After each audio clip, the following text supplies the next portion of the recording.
Republican presidential hopeful Herman Cain promises he will clarify today what the next steps are in his campaign after meeting with his wife. Cain's supporter has been hit hard by the accusation that he had a 13-year extramarital affair. CBS News correspondent Jan Crawford is in Atlanta, where Cain is scheduled to make his announcement perhaps as early as later this morning. Jan, good morning to you. Well, good morning, Russ. Let me ask you, what are you hearing at this hour? Is Herman Cain going to say goodbye today?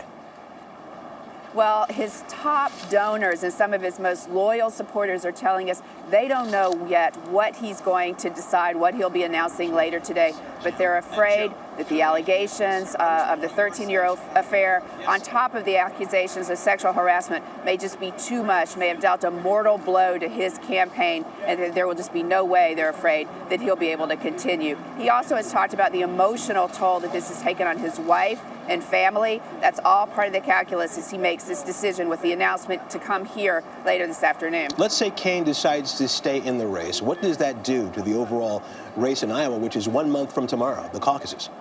Well, that's a great question, because we've all been focusing on what if he gets out, what's this going to mean, who benefits, does Newt benefit, Gingrich benefit, but what if he stays in? And of course, he hasn't ruled it out yet.